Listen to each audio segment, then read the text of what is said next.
You've all grown up with posters of Ferraris on your bedroom wall, from the LaFerrari to the Enzo to even the 250 GT California. However, before you can get to those models, your journey must start somewhere. And this is one of the options. This is the Ferrari Amalfi, the successor to the Roma and the most accessible way to get into a new Ferrari. And we are here to tell you everything about it.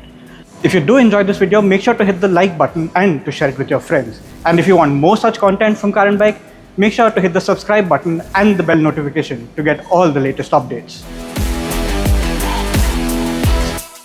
So, the Amalfi name continues Ferrari's tradition of naming its most accessible model after a town in Italy. You had it with the Portofino, the Roma, and this, the Amalfi, which is named after a coastal town in Italy.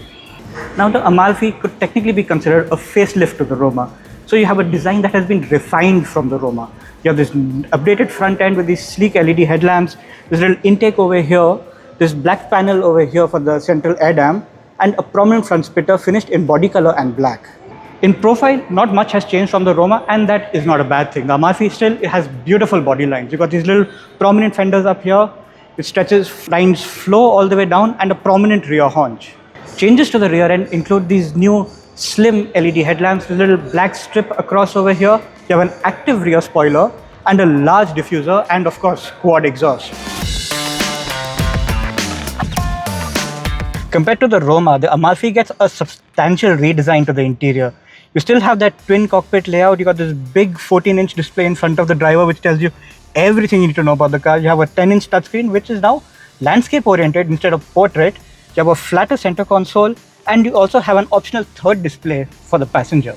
And of course, the big change from the Roma is the steering wheel. You have physical buttons have returned. You have your indicators up here, you have the engine start button, you have your suspension settings, you have headlamp controls, wiper controls, and all your controls for your other media functions, which you can adjust settings up here.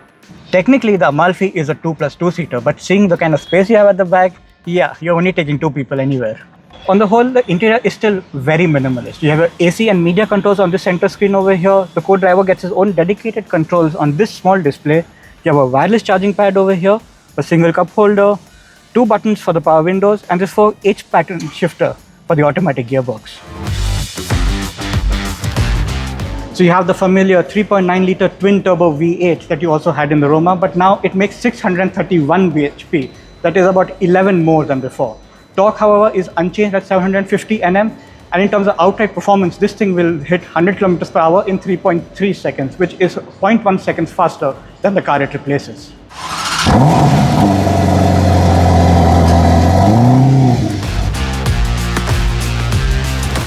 There are changes under the skin as well, primarily the move to a brake-by-wire system and a revised ABS module in line with Ferrari's other models. And Ferrari also claims that it has made changes to the suspension, steering and gearbox for improved ride and handling.